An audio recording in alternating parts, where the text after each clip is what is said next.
It's time for Family Feud. Let's meet our teams.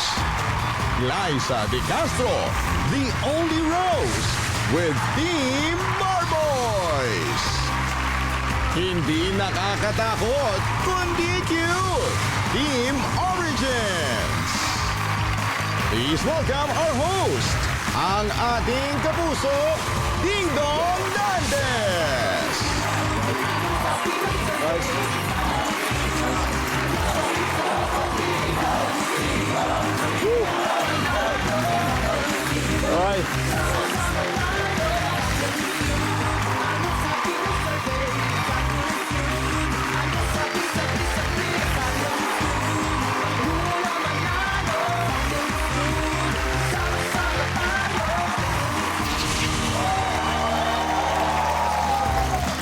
Magandang hapon mga kapuso. 6 na tulog na lang at Pasko na. Dito sa studio, Paskong-Pasko na ang feels because it's Christmas party vibe dito sa pinakamasayang family game show sa buong mundo ang... Bago natin kilalanin ang dalawang teams na maglalaro, i-welcome muna natin dito sa studio ang Journalist Basic Specialization Course Class 0625 ng Civil Military Operations Group or CMOG ng Philippine Navy. Nandito po sila. Welcome to the studio. At nandito rin po mga Business Administration students ng Navotas Polytechnic College. Maraming salamat po sa pagbisita. Enjoy the game! Samantala, kasama rin natin ngayon ang ilan sa mga artistang mapapanood natin. Next week na po sa 51st Metro Manila Film Festival. Kaya, ladies and gentlemen, all rise for Team Barboys. Their team captain is a multi-talented actress, kumakanta, sumasayaw, napakahusay sumayaw, nagho-host. Ano pa ba ang hindi kayang gawin, Glyza? Nako, ang nag-iisang rosa sa kanilang grupo, Glyza De Castro. Hello! It's nice to be back. Glyza, sino-sino ang kasama mo sa Team Barboys ngayon? Eto, kasama ko ngayon ang napakahusay na sparkle artist, si Bryce Eusebio. Bryce? Eto rin, kapwa sparkle artist ko. Ang daming ginagawa rin ito eh. Bukod sa pag-arte, sumasayaw din to. Royce Cabrera! Hi, Royce. Hello, everyone. Hello. Ito naman kasama sa Barboys the Musical. At first time dito sa Family Feud. Please welcome Benedix Ramos! Hi, Benedix. Speaking of Barboys the Musical, ongoing pa rin siya ngayon. Now, close na po kami. Ngayong 6 days before Christmas na lang. And sepangs pa rin talaga hanggang ngayon dahil we closed last November 30. Thank you so much sa lahat po ng mga nakapanood ng Barboys the Musical. Wow, Benedict, salamat. Pero siyempre, kung makakalimutan, panoorin yung Barboys at December 25. Right, Liza? May part 1, ito na yung part 2. Yes. At lahat ba na nasa part 2 ay kasama doon sa una? Most of the cast ng part 1 ay nasa part 2. So, susundan nila kung ano nang nangyari doon sa mga characters ng Barboys. So, ito ngayon ay Barboys After School. After school. So, pagkatapos nilang gumraduate, ano na ba yung naging buhay nila? Kaya good luck, Team Barboys. Hindi lang sa inyong pelikula this Metro Manila Film Festival, kundi sa game na yan. Alright? Good luck. Now, ito, makakalaban nila kasama rin po sa latest installment ng longest-running Philippine horror movie franchise, ang Team Origins. Led by fresh-faced and refreshing sparkle teen actress, Althea Blan. Hi, Althea. Hello po, hi! Althea, sino-sino kasama mo ngayon? Yes, of course, ang Chubbilicious leading man, Matt Lozano! Hey, Matt! Ito naman, ang American football player ng aming team, Kuya Koy. Hey, Kuya Koy. Matt, dapat pala yata ikaw nagpakilala sa kuya mo. Yes, ito si Kuya Koy, ang aking nakakatandang kapatid. Heartthrob ng pamilya namin. Yes. Yan, At syempre, ang kuya ko na nag-trending last episode ko dito sa Family Feud, Kuya Russell! Althea, let's talk about your Shake, Rattle, and Roll movie. Pangilan na, 17th. 17th. Alam naman po natin sa Shake, Rattle, and Roll, meron kaming 3 stories in one movie. So kami ay bilang sa episode 2, so mga Gen Z mga kasama ko po, sila JM Fiang, Francet, at many more. So ang eksena dito, party. tapos mauuwi sa bloody katatakutan. Wow. Matt, sa'yo naman, iba yung episode na sa'yo. Ayan, kasama namin ang nag-iisang Miss Manilyn Reynes, ang isa sa OG ng Shake Rattle. Dito sa episode 3 ng ang title no sa amin 2050. So this is post-apocalyptic na setting. Wow, good luck sa inyo. Thank you! So let's get it on. Glyza and Althea, let's play round 1.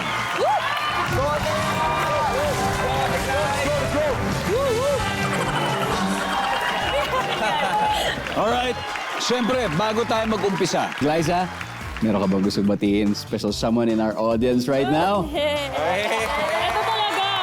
Ito ang luck ko. Galing sa Land of Luck. From Ireland. Wow. Hello, baby. Hey, David. Welcome, David. Tita, hello po. Hello po sa inyo. And nanay ko pala nandito. Yes, andyan din. Hello po. Good luck, good luck. Althea, Glyza, kamay sa mesa. Okay, top 5 answers are on the board. Bad news, nalibing ka ng buhay. Pero may good news, posibleng mag-survive ka dahil nalibing kang may kasamang blank. Glyza, Oxygen. oxygen tank. Yun ang mga kailangan talaga. Oxygen. Althea, again bad news, nalibing ka ng buhay. Pero may good news, posibleng mag-survive ka kasi nalibing kang may kasamang Cellphone. cellphone is right. Simple. Top answer. Althea, pass or play? Play! Matt, again, bad news, nalibing ka ng buhay. Pero good news, posibleng mag-survive ka dahil may kasamang Panghukay. may tools. O may tools ka. May tools, may panghukay. Survey says... Koy, again, bad news, nalibing ka ng buhay. Pero good news, posibleng mag-survive ka dahil nalibing kang may kasamang... Russell, bad news, nalibing ka ng buhay. Pero good news, posibleng mag-survive ka dahil nalibing kang may kasamang... Electric fan. Wow! Medyo may hangin ng konti. Electric fan. Wala. Team Bar Boys. Thea, again. Bad news, nalibing ka ng buhay. Pero good news, posibleng mag-survive ka dahil nalibing kang may kasamang blank. Kung merong cellphone, dapat may wifi. Meron na daw yun. Benedicts, bad news, nalibing ka ng buhay. Pero good news, posibleng mag-survive ka dahil nalibing kang may kasamang Tubig. tubig, Royce. Wala. Ako din, parang ganun. Pagkain, tubig. Parang, Tubig lang, Bryce. Wala. Yun, pagkain. Pagkain. Gutom na kasi. Pagkain, tubig. Glyza, Bad news, nailibing ka ng buhay. Pero good news, posibleng mag-survive ka dahil nalibing kang may kasamang Pagkain. pagkain. To steal the round, nandiyan ba ang pagkain?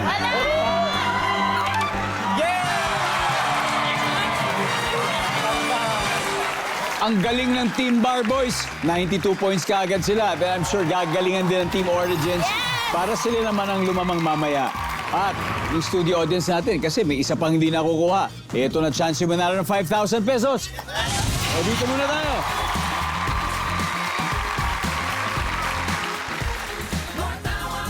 Sikam. Okay. Alright, bago tayo anong first name mo? Sikam. Vince, Sir Vince. Vince, o paring Vince. Nailibing ka ng buhay, pero good news, may posibleng mag-survive ka dahil nalibing kang may kasamang Survival kit, sir. survival kit. Siyempre, bilang sundalo, always prepared yan. May survival kit. Nandiyan ba yung survey? Okay, lipat tayo rito. Pare, dito tayo. Hello. What's your name? John Ferdinand Ingenda. Jan. Opo, sir. Jan, isa na lang to. Ano kaya sagot dito? For me po, sir, kaibigan. Kaibigan. Okay. Nandiyan ba ang kaibigan?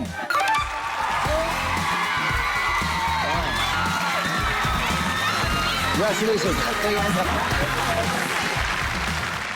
Alright, let's get on with the game here on Family Feud. Masaya ang Team Bar Boys dahil sila pala may score. They have 92 points.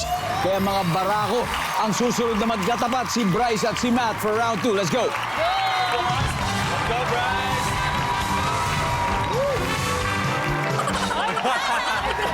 Good luck. Kamay sa mesa. Top 6 answers are on the board. Kapag Christmas season, ano ang nakakapagod gawin sa family reunion? Bryce, Yung mga games. games. Oo, maglaro ng games. Yeah, yung mga paglalaro ng games.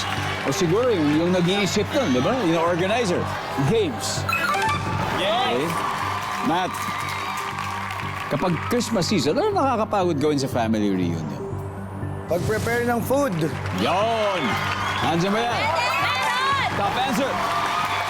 Matt, pass or play? Play. Let's go play round 2. Okay lang sa inyo, sa inyo.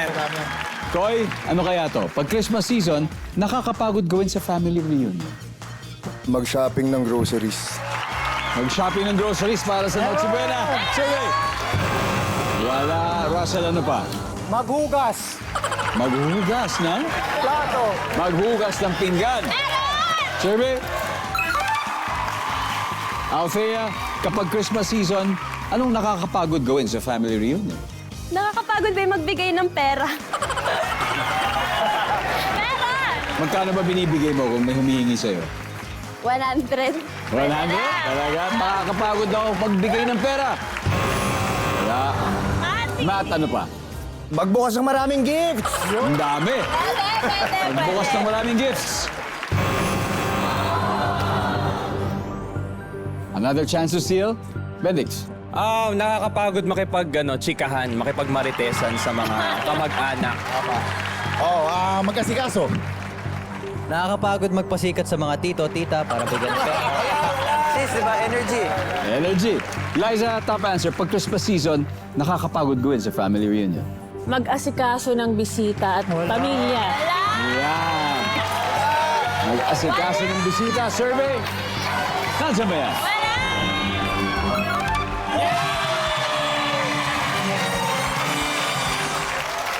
Dalawang beses nang nakakastil ang Bar Boys. Mukha top-notcher talaga sa scoreboard sila. Kaya may 175 na. Ito, kailangan nyo ng kumilos, Team Origins. Kilos-kilos na tayo. 2 rounds pa natitira at gustong makisali daw ang studio audience natin dahil may 2 pa. Babawi daw ang Philippine Navy.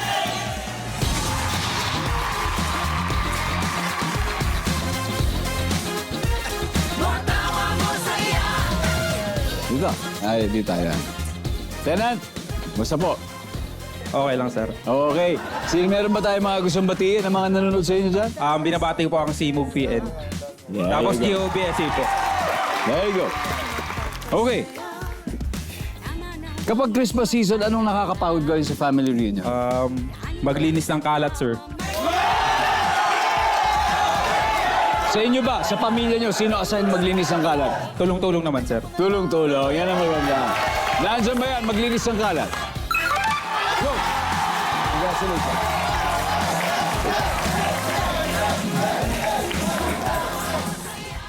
Tingnan natin, ano ba yung number 6?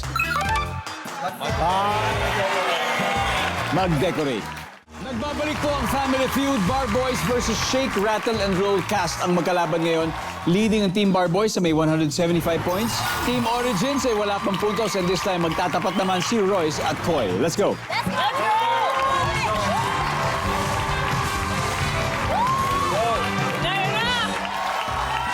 Good luck, guys. Kamay sa mesa. Top 6 answers are on the board. Sa mga horror movie, saan kadalasang inilalagay o itinatago ng killer ang katawan ng kanyang biktima? Koy. Sa bodega. Sa bodega. Diba yan? Wala. Hindi daw tinago doon, Royce. Sa horror movie, saan kadalasang inilalagay o tinatago ng killer ang katawan ng kanyang biktima? Sa talahiban. Mga lupa. Ganun. Sa talahiban. Nandiyan ba ang talahiban? Wala rin. Russell, sa mga horror movie, saan kadalasang nilalagay o tinatago ng killer ang katawan ng biktima? Sa sako. Sa sako. Nandiyan ba ang sako? Okay. Benedix, pwede pang mas mataas. Sa horror movie, saan kadalasang nilalagay o tinatago ng killer ang biktima? Sa trunk ng kotse. Sa trunk ng kotse. Sa likod. Di ba? Sa trunk ng kotse. Uy! Anyway, pass or play? Russell? Play. Eto na naman. Play na naman. Third time, Althea. Sa horror movie, saan kadalasan nilalagay o tinatago ng killer ang katawan ng kanyang biktima? Sa tabi, iniiwan lang nila.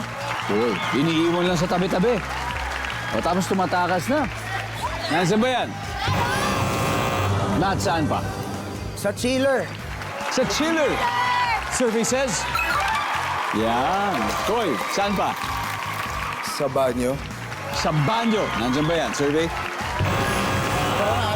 Russell, sa mga horror movie, saan kadalasang nilalagay o tinatago ng killer yung katawan ng biktima? Sa drum. Sa drum. Tapos sinesementohan pa minsan yan. Nandiyan ba ang drum? Top answer, wala pa. Faye, ano kaya to? Sa kabaong na diretsyo. Diretso sa kabaong. Survey says? Wala. Okay, for the third time, Team Bar Boys, Benedicts, ano kaya to? Feeling ko, mahirap kasing itago lang siya, basta-basta. Sa in-can siguro. Parang corned beef, gano'n. Corned beef. Ginawang delata.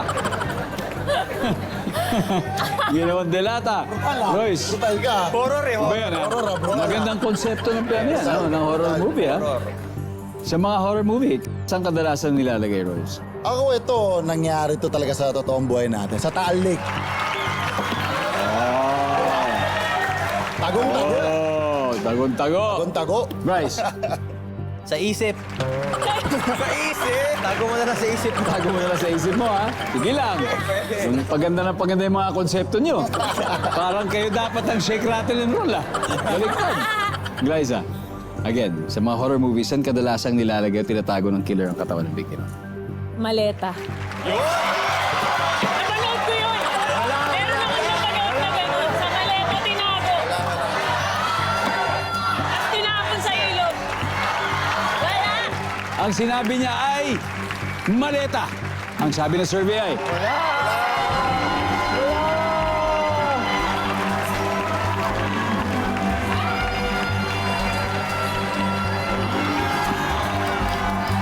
Let's see kung nandyan yan sa pagbabalik ng Family Feud. Salamat po sa suporta niyo araw-araw sa Family Feud. You are all part of our worldwide family. That includes our Kapuso friends from Barangay 188 Tala, Caloocan City. Sa mga taga Santa Rosa City, Laguna, salamat sa inyo. At Mlang Cotabato, we wish you all a Merry Christmas. Kanina, bago tayo nag-break, tinanong natin ng Team Bar Boys. Sa mga horror movies, kadalasan saan inilalagay ang biktima o kaya yung pinatay ng killer. Ang sabi ni Glyza ay maleta. For the third time, tama kaya to? Survey says maleta.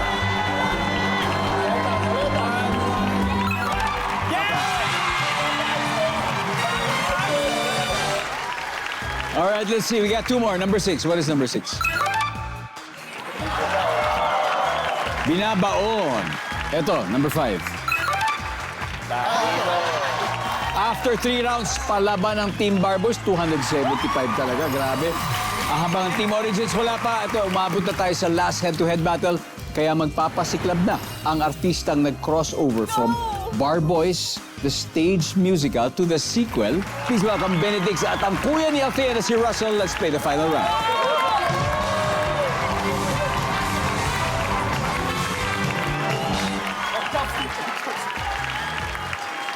Good luck. Kamay sa mesa. Top 4 answers are on the board. Matatalo ka sa kaso kung ang abogado mo ay blank. Pang courtroom to, Benedicts. Ano kayang sagot dito? Mayaman. Matatalo ka sa kaso kung ang abogado mo ay mayaman. Okay. Tama ba? Tama ba? Ewan ko, sabi mo eh. Nandiyan ba ang mayaman? Mali yung pagkakaintindi ko. Ano pagkakaintindi mo, Ben? Akala ko kapag yung kalaban ay mayaman at may pera, matatalo ka kasi yung hustisya, dehado ka kapag mayaman yung kalaban. Siguro ko si Nerby yan, maaaring baka ganon. Pero alam naman natin na hindi dapat. Yes, Hindi dapat ganon. Pero ito yung totoong tanong, ha? Matatalo ka sa kaso kung ang abogado mo ay blank, Russell. Hindi magaling. Hindi magaling. Survey says... Russell, pass or play? Play. Let's play the final round. Ito na. Kanina, ang question ng horror, nasagot nila. Ang tanong, ang question ng mga abogado, masasagot ba nila? Dahil kung oo, pwedeng manalo na kayo. Matatalo ka sa kaso kung ang abogado mo ay Walang alam. walang alam. So, parang bobo. Parang ganon. Survey says, nandiyan na yan. Matt, ano kaya? Matatalo ka sa kaso kung abogado mo ay Walang ebidensya. walang ebidensya. Ha? Wala rin. Koy, kailangan makuha natin to. Matatalo ka sa kaso kung ang abogado mo ay Hindi nakapag-aral. hindi nakapag-aral o hindi nakapag-review. Hindi niya inaral yung kaso. Survey, nandiyan ba yan? Alright, Team Bar Boys. Benedix, matatalo ka sa kaso kung abogado mo ay Laging tulog. Royce. Kung ang abogado mo ay nagpapanggap na abogado. Kaya king abogado pala, Bryce. Pag binayaran ng kalaban. Oo nga. Isa, again, matatalo ka sa kaso kung abogado mo ay Binayaran ng kalaban kasi walang pera. binayaran na. Binayaran. Alright, for the win, nandiyan ba yan?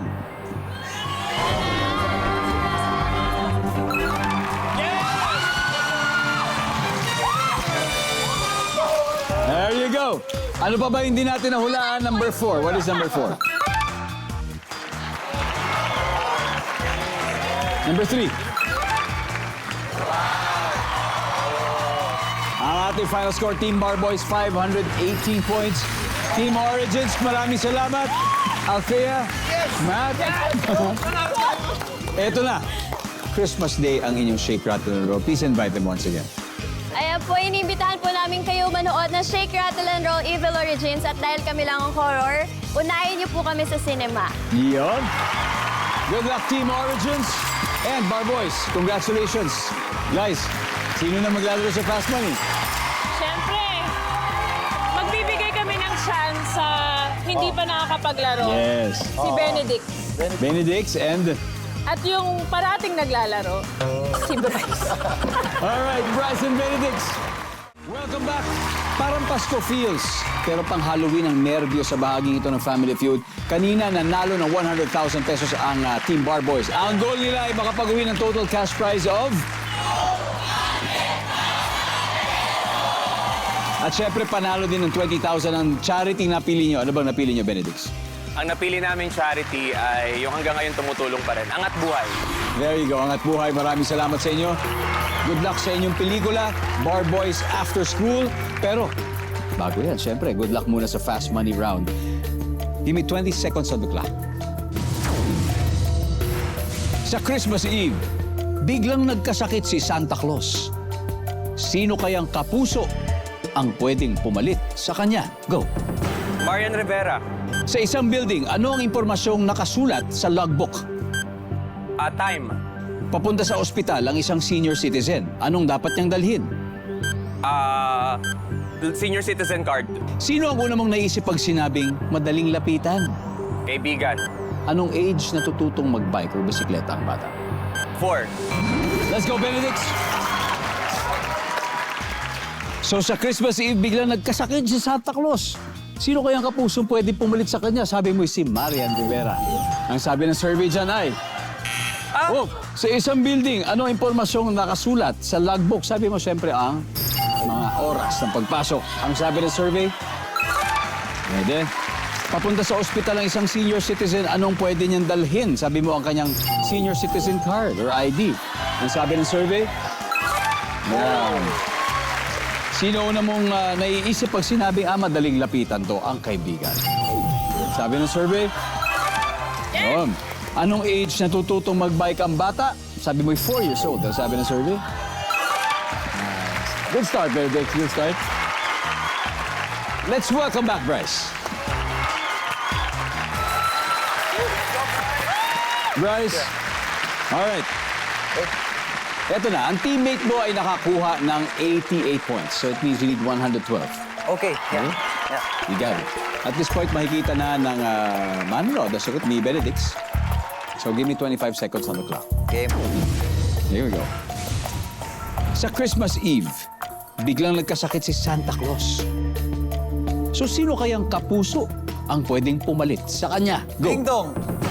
Sa isang building, impormasyong nakasulat sa logbook. Pangalan. Papunta sa ospital ang isang senior citizen, ano ang dapat niyang dalhin? Pamilya niya. Sino ang una mong naisip pag sinabing madaling lapitan to? Daddy. Anong age natututo mag-bike ang bata? 5. Let's go, Bryce. We need 112 points, okay?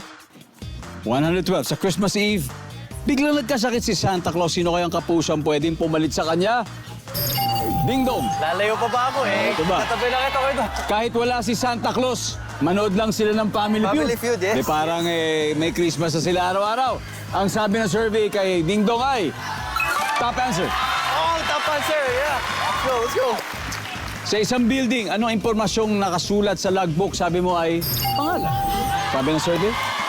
Top answer. 26 to go. Papunta sa ospital ang senior citizen. Dapat niyang dali ng pamilya niya. Siyempre, ang sabi ng survey? Kasama sa kanya. Wala. Okay lang. Senior citizen card, top answer. Sino una mong naisip pag sinabing madaling lapitan? Daddy. Diba? Magulang. Ang sabi ng survey?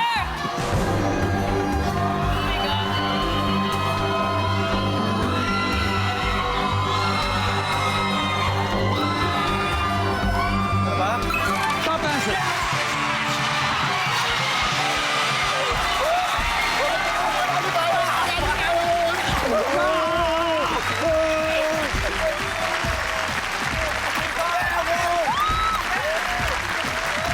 Bryce, tapos yung anong age natututong mag-bike ang bata, sabi mo 5? Top answer din yun. Buong game, walang ginawa kundi mag-steal. 5 top answer pa nakuha ninyo. Grabe.